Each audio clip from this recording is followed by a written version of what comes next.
Hi ನಮಸ್ತೆ, welcome back to our YouTube channel moms and ಮಿನೀಸ್.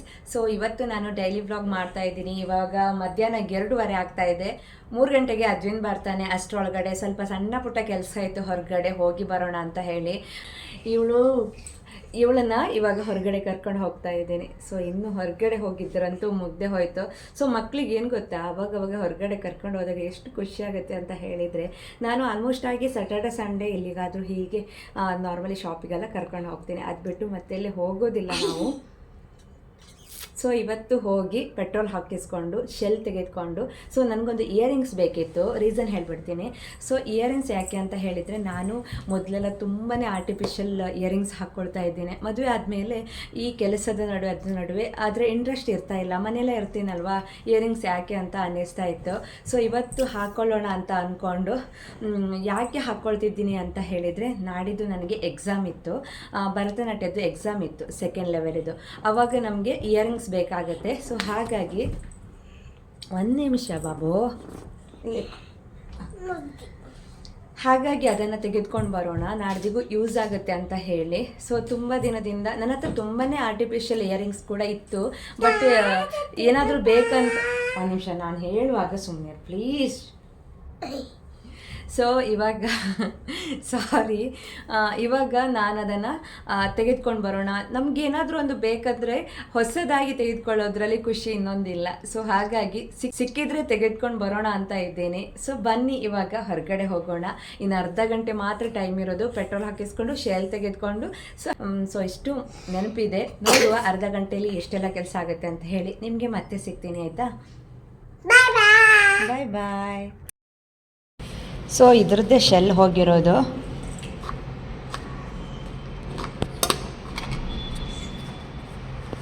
ಒಂದು shell ತೆಗಿ ಮಗ. ಒಂದು ತೆಗ್ದಿದ್ದೆ, ಅದು ಎಲ್ಲಿ ಸಿಗ್ತೆ ಅಲ್ಲ. 1 ನಿಮಿಷ.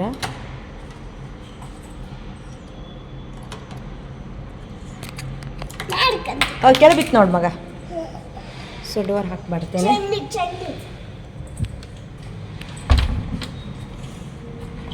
ಸೊ ಮಕ್ಕಳಿರುವಾಗ ಸೇಫ್ಟಿ ಡೋರ್ ಬೇಕಂತ ಹೇಳಿ ಮಾಡಿಸಿರೋದು. ಅಪಾರ್ಟ್ಮೆಂಟಿಗೆ ಅಗತ್ಯ ಇಲ್ಲ ಇತ್ತು, ಬಟ್ ಬೇಕು. ಮಕ್ಕಳು ಒಬ್ಬರೇ ಇರ್ತಾರಲ್ವ, ಒಂದೊಂದು ಸಲ ನಾನು ಹೊರಗಡೆ ಹೋಗಿ ಬಿಟ್ಟು ಬಂದಾಗ, ಸೊ ಆವಾಗ ಬೇಕಾಗತ್ತೆ ಅಂತ ಹೇಳಿ. ಇವಾಗ ನಾನು ಆರ್ನ ಹೊರಗಡೆ ಹೊರಟ್ವಿ. ಟೈಮ್ ಬಂದು 2:15 ಆಗ್ತಾಯಿದೆ. ಆರ್ನ ಸ್ಕೂಲಿಂದ 1 ಗಂಟೆಗೆ ಬರ್ತಾಳೆ. ಅನಂತರ ನಾವು ಊಟ ಮಾಡ್ತೀವಿ. ಸೊ ಇವತ್ತು ಸ್ವಲ್ಪ ಕೆಲಸ ಇರೋದ್ರಿಂದ 2:15 ಆಗ್ತಾಯಿತ್ತು.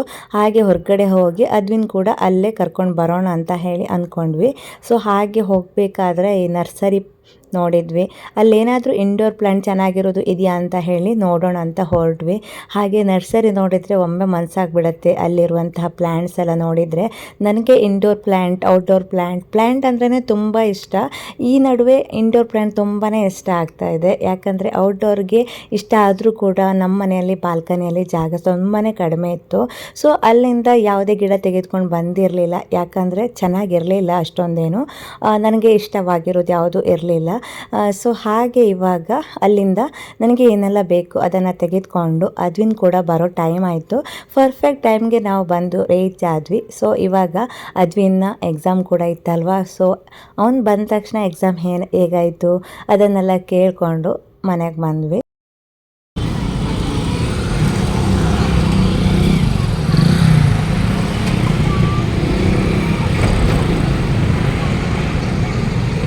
ವಾಕಪ್ಪ, ಎಕ್ಸಾಮ್ ಹೆಂಗೈತಾ? ಈಸಿ ಇತ್ತಾ? ಒಂಥರ ಇದ್ದೆ. ಏಕೆ? ಎಕ್ಸಾಮಿಗಿಂತ ಎಕ್ಸ್ಟ್ರಾ ಮಾರ್ಕ್ಸ್ ಸಿಗುತ್ತಾ? ಯಾಕೆ?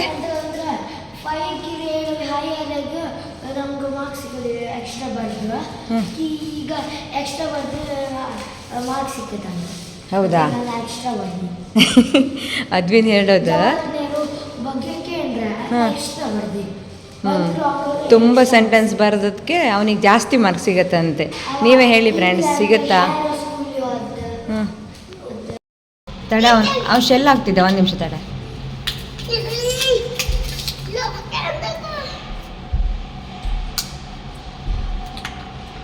ಅದಲ್ಲ ಮೇಲ್ಗಡೆ.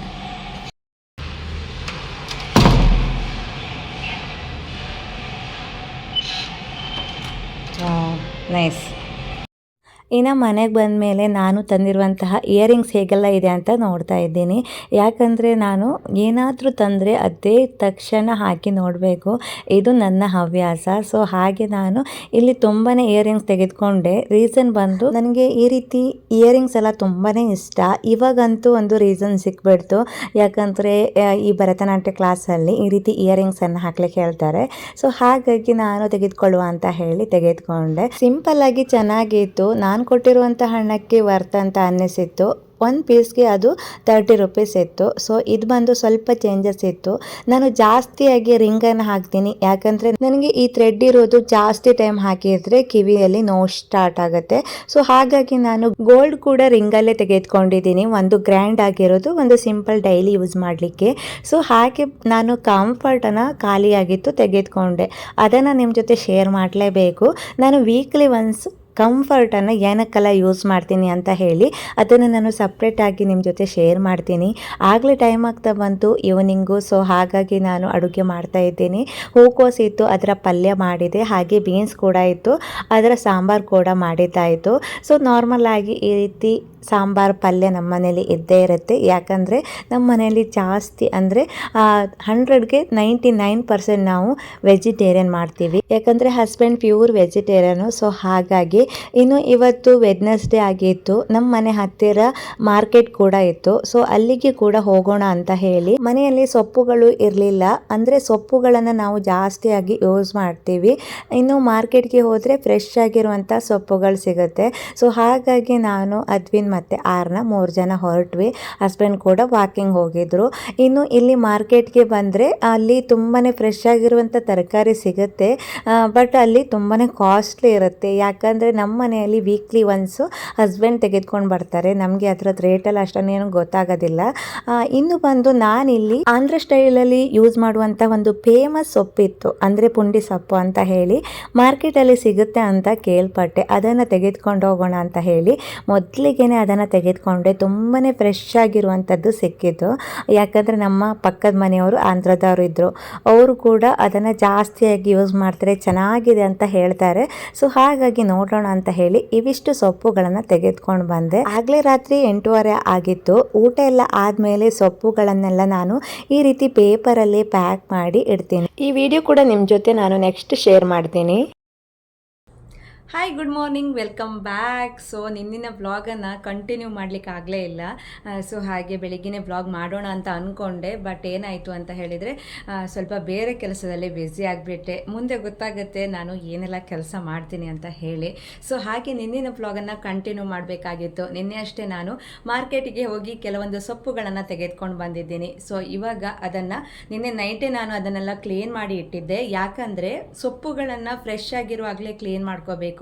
ಇಲ್ಲ ಅಂದರೆ ಅದರಲ್ಲಿ ಏನಾದರೂ ಹುಳ ಹಪ್ಪಟೆಗಳಿದ್ದರೆ ನಮಗೆ ಅದು ಕ್ಲೀನ್ ಮಾಡಲಿಕ್ಕೆ ಒಣಗೋದ್ಮೇಲೆ ಚೆನ್ನಾಗಿರೋದಿಲ್ಲ. ಸೊ ಹಾಗಾಗಿ ನಾನು ಎಷ್ಟೇ ರಾತ್ರಿ ಆದರೂ ಕೂಡ ಅದನ್ನು ಕ್ಲೀನ್ ಮಾಡಿಯೇ ಫ್ರಿಜ್ಜಲ್ಲಿ ಸ್ಟೋರ್ ಮಾಡಿಟ್ಟಿದ್ದೀನಿ. ಅದರಲ್ಲಿ ಒಂದು ಸೊಪ್ಪು ಬಂದುಬಿಟ್ಟು ಪುಂಡಿ ಸೊಪ್ಪು. ಮಾಯಲೋಕ ಚಾನಲಲ್ಲಿ ಯಾವಾಗಲೂ ಹೇಳ್ತಾರಲ್ವ ಪುಂಡಿ ಸೊಪ್ಪು. ನನಗಂತೂ ಕ್ಯೂರಿಯಾಸಿಟಿ ಇತ್ತಪ್ಪ. ಸೊ ಅದನ್ನು ಹೇಗೆ ಮಾಡೋದು, ಅದು ಎಲ್ಲೇ ಸಿಗುತ್ತೆ ಅನ್ನೋದು ತುಂಬ ಇತ್ತು. ಸೊ ನಮ್ಮ ಪಕ್ಕದ ಮನೆಯಲ್ಲಿ ಒಬ್ಬರು ಆಂಧ್ರದವರಿದ್ದರು. ಸೊ ಅವ್ರ ಜೊತೆ ಹೀಗೆ ಮಾತಾಡ್ತಿರ್ಬೇಕಾದ್ರೆ ಅವರ ಊರಿನ ಸ್ಪೆಷಲ್ ಫುಡ್ಡನ್ನು ನನ್ನ ಜೊತೆ ಹೇಳ್ತಾಯಿದ್ರು. ಅದರಲ್ಲೂ ಕೂಡ ಈ ಗುಂಗೂರು ಪಲ್ಯ, ಅದೇ ಪುಂಡಿ ಸೊಪ್ಪಿಗೆ ಗುಂಗೂರು ಪಲ್ಯ ಏನೋ ಅಂತ ಹೇಳ್ತಾರಂತೆ. ಸೊ ಸಾರಿ, ನನಗೆ ಅದರ ನೇಮ್ ಸರಿಯಾಗಿ ಗೊತ್ತಿಲ್ಲ. ಸೊ ಅವರು ನಿನ್ನೆ ನನ್ನ ಜೊತೆ ಮಾತಾಡ್ತಿರ್ಬೇಕಾದ್ರೆ ಅದನ್ನು ಹೇಳಿದರು. ಸೊ ಸಡನ್ನಾಗಿ ನನಗೆ ಫ್ಲ್ಯಾಶ್ ಆಗಿದ್ದು, ಹೌದಲ್ವಾ ಇದು ನಾನು ತಿನ್ನಬೇಕು ಅಂತ ಹೇಳಿ. ಸೊ ನಿನ್ನೆ ಮಾರ್ಕೆಟ್ ಕೂಡ ಇತ್ತು. ಅದಕ್ಕೋಸ್ಕರ ಮಾರ್ಕೆಟಿಗೆ ಕೂಡ ಹೋಗಿ ನನಗೆ ಸಿಕ್ಕಿದ್ದು ಒಂದು ಫ್ರೆಶ್ ಆಗಿರುವಂತಹ ಸೊಪ್ಪು.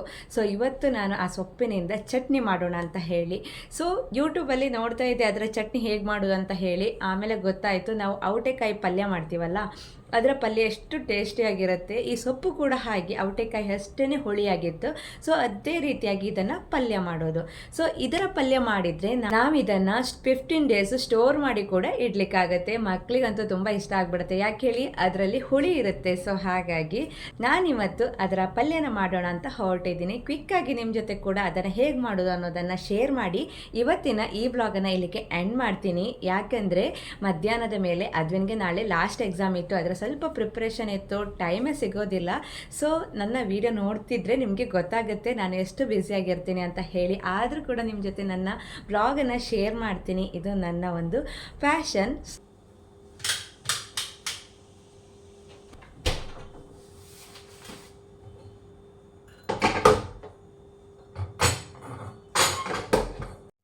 ಇವಾಗ ನಾನು ಕ್ವಿಕ್ಕಾಗಿ ಆ ಸೊಪ್ಪಿನ ಪಲ್ಯನ ಮಾಡ್ಕೋತೀನಿ. ಸೊ ತುಂಬ ವೀಡಿಯೋ ಮಾಡಲಿಕ್ಕೆ ಅಂತ ಅಂದ್ಕೊಂಡಿದ್ದೀನಿ. ಯಾಕಂದರೆ ಇವಾಗ ನಾನು ಮನೆಯಲ್ಲೇ ಇರುವಾಗ ಕೆಲವೊಂದು ಐಡಿಯಾಗಳು ಇರುತ್ತೆ. ಒಬ್ರೊಬ್ಬರಿಗೆ ಒಂದೊಂದು ಐಡಿಯಾ ಇರುತ್ತೆ. ಸೊ ನನಗೂ ಕೂಡ ಕೆಲವೊಂದು ಐಡಿಯಾ ಇದೆ, ಅದನ್ನು ನಿಮ್ಮ ಜೊತೆ ಶೇರ್ ಮಾಡಬೇಕು ಅಂತ ಇದ್ದೀನಿ. ಇದು ನನ್ನ ಹೊಸ ಚಾನಲ್. ಸೊ ನೀವೇನಾದರೂ ನನ್ನ ಚಾನಲ್ನ ವಿಸಿಟ್ ಮಾಡಿ ನನ್ನ ವೀಡಿಯೋನ ಎಲ್ಲಿ ತನಕ ನೋಡಿದ್ದೀರಾ ಅಂತ ಹೇಳಿದರೆ ದಯವಿಟ್ಟು ಒಂದು ಕಮೆಂಟ್ ಮಾಡಿ, ಹಾಗೆ ಲೈಕ್ ಮಾಡಿ. ಸೊ ನನಗೂ ಕೂಡ ಮೋಟಿವೇಟ್ ಬರುತ್ತೆ. ನಿಮಗೆ ಒಳ್ಳೊಳ್ಳೆ ವಿಷಯಗಳನ್ನು ಶೇರ್ ಮಾಡೋದ್ರ ಮೂಲಕ ನನ್ನ ವೀಡಿಯೋನ ನಿಮ್ಮ ಜೊತೆ ಹಂಚಿಕೊಳ್ತೀನಿ. ಸೊ ಇಲ್ಲಿ ನಾನು ಸೊಪ್ಪುಗಳನ್ನು ಹೀಗೆ ಚೆನ್ನಾಗಿ ಆದ್ಬಿಟ್ಟು ಪೇಪರಲ್ಲಿ ಕಟ್ಟಿಡ್ತೀನಿ. ಆವಾಗ ಸೊಪ್ಪಿನಲ್ಲಿ ಯಾವುದೇ ನೀರಿನ ಅಂಶ ಇದ್ರೂ ಕೂಡ ಪೇಪರ್ ಹೀರಿಕೊಳ್ಳುತ್ತೆ. ಇಲ್ಲಿ ಸಬ್ಸಿಗೆ ಸೊಪ್ಪು ಮತ್ತೆ ಇದೇ ನಾನು ಹೇಳಿದ ಪುಂಡಿ ಸೊಪ್ಪು ಅಂತ ಹೇಳಿ. ಸೊ ಇದರ ಪಲ್ಯನ ನಾನು ಕ್ವಿಕ್ ಆಗಿ ಮಾಡೋದನ್ನ ಇವಾಗ ಶೇರ್ ಮಾಡ್ತೀನಿ. ಸೊ ಸಬ್ಸಿಗೆ ಸೊಪ್ಪು, ಮೆಂತ್ಯ ಸೊಪ್ಪು, ಪಾಲಕ್ ಸೊಪ್ಪು ಅಂತೂ ನಾರ್ಮಲ್ ಆಗಿ ನಮ್ಮಲ್ಲಿ ವೀಕ್ಲಿ 2 ಟೈಮ್ ಮಾಡ್ತೀವಿ. ಸೊ ಇದು ಬಂದು ನಾನು ಫಸ್ಟ್ ಮಾಡ್ತಾ ಇರುವಂತಹ ಒಂದು ಪುಂಡ್ಯ ಸೊಪ್ಪಿನ ಪಲ್ಯ. ಸೊ ಪುಂಡಿ ಸೊಪ್ಪು ಅಂತ ಹೇಳ್ತಾರೆ ಅಂದ್ಕೊಂಡಿದ್ದೀನಿ. ಸೊ ಹಾಗೆ ಇವಾಗ ಇದನ್ನು ಚೆನ್ನಾಗಿ ಆದಿಟ್ಟು ಇಟ್ಟಿದ್ದೀನಿ. ಬಟ್ ಅದರ ದಂಕನ್ನು ಹಾಕಬಾರ್ದಂತೆ. ಸೊ ಎಲೆಯನ್ನು ಚೆನ್ನಾಗಿ ಇವಾಗ ಕ್ಲೀನ್ ಮಾಡ್ಕೋತೀನಿ. ಈಗಾಗಲೇ ನಾನು ಒಂದು 7ರಿಂದ 8 ವೀಡಿಯೋನ ಶೇರ್ ಮಾಡಿದ್ದೀನಿ. ಹೊಸ ಚಾನಲ್ ಆಗಿರೋದ್ರಿಂದ ಯಾವುದೇ ವ್ಯೂ ಬರ್ತಾ ಇಲ್ಲ.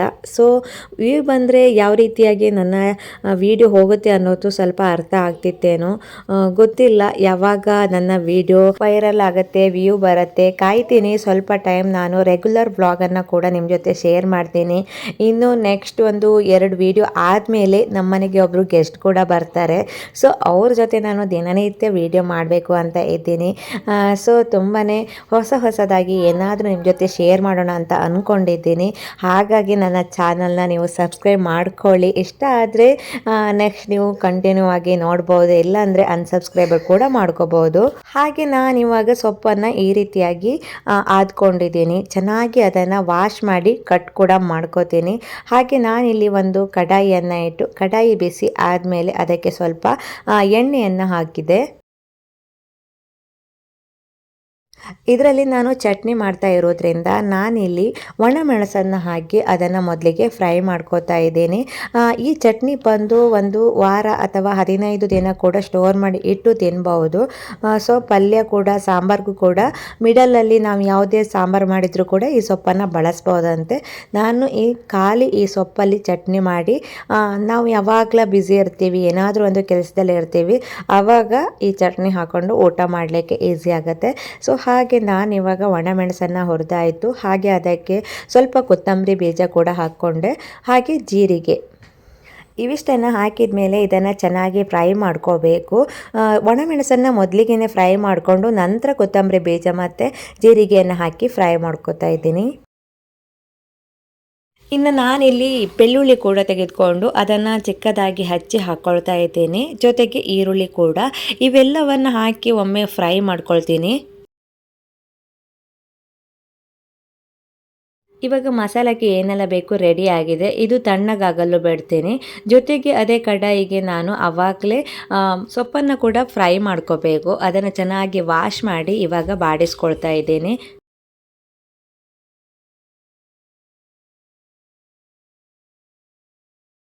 ಸೊಪ್ಪನ್ನು ಬಾಡಿಸಿದಾದ್ಮೇಲೆ ಯಾವ ರೀತಿಯಾಗಿದೆ ನೋಡಿ, ಈ ರೀತಿಯಾಗಿ ಆಗಿಬಿಡುತ್ತೆ.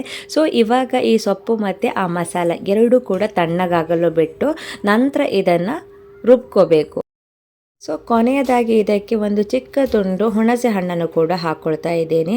ಸೊ ಉಪ್ಪು ಕೂಡ ನೋಡಿಕೊಂಡು ಹಾಕೋಬೇಕು. ಸೊ ಇದಿಷ್ಟನ್ನು ಗ್ರೈಂಡ್ ಮಾಡಿಕೊಂಡ್ರೆ ನಮಗೆ ಒಂದು ಚಟ್ನಿ ರೆಡಿ ಆಗುತ್ತೆ.